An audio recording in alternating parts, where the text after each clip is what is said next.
This week on Tales from a Passport, it's all about scuba diving, as our family takes the plunge to explore the most famous shipwreck in the Caribbean, the wreck of the Rhone.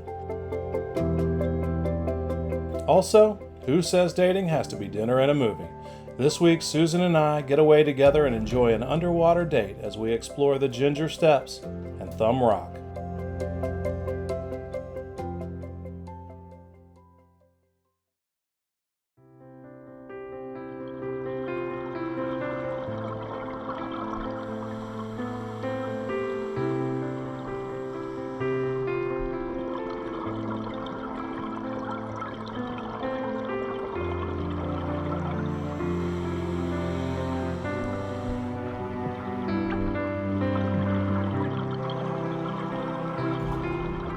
Who says a date needs to be your typical dinner and a movie? I think you should make dating fun, especially if you've been married for 20 years. It's time to mix it up and think outside the box. And when you are in the BVI, the perfect day date is a day spent underwater. We had the best time exploring the Ginger Steps and Thumb Rock. There's just something special about exploring the world under the sea. Everything around you becomes quiet and still, and your eyes are open to another world.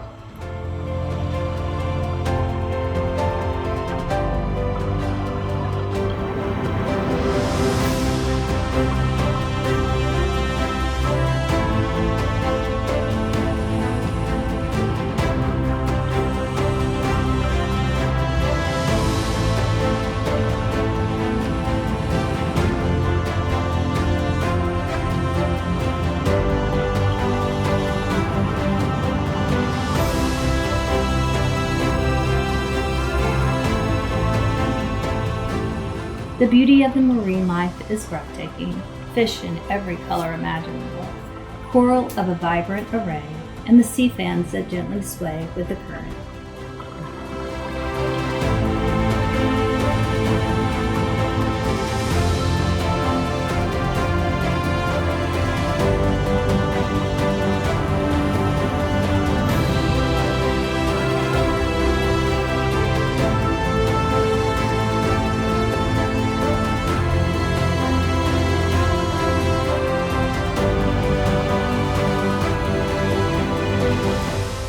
There is no one I would rather explore this world with than you, above or below the sea.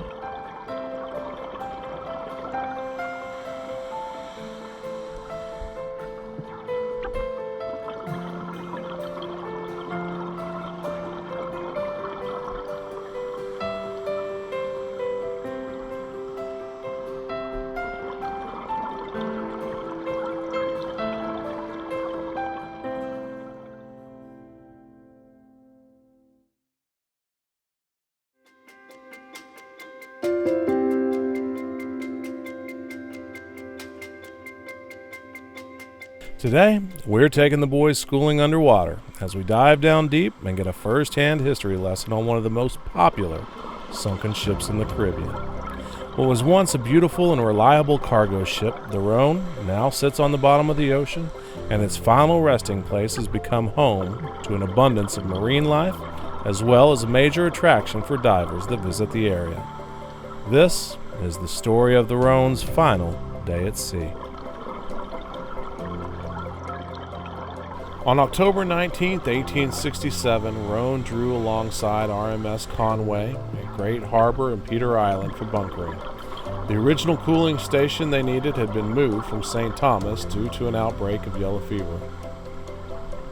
On the day of the sinking, Rhone's master, Frederick Woolley, was slightly worried by the dropping barometer and the darkening clouds, but because it was October and hurricane season was thought to be over, Rhone and Conway stayed in Great Harbor. The storm which hit was a Category 3 hurricane known as San Narciso.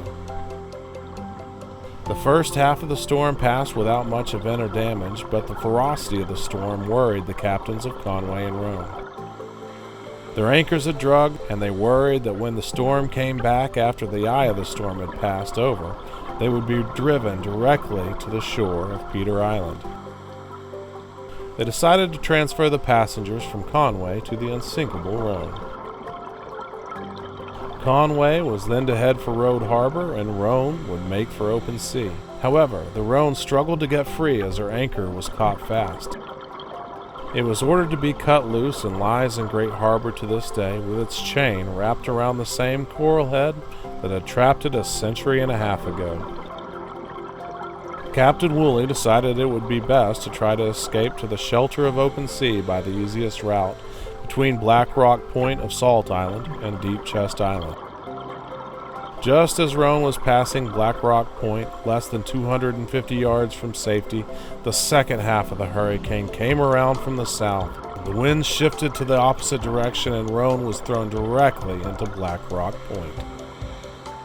The ship broke into two, and the cold seawater made contact with her hot boilers, which had been running at full steam, causing them to explode. The ship sank swiftly, the bow section in 80 feet of water and the stern in 30 feet. Of approximately 145 crew and passengers on board, 25 people survived the wreck. Rhone is now a popular dive site, and the area around her was turned into a national park in 1980. The Rhone received a number of citations and awards over the years as one of the top recreational dives in the Caribbean, both for its historical interest and the teeming marine life.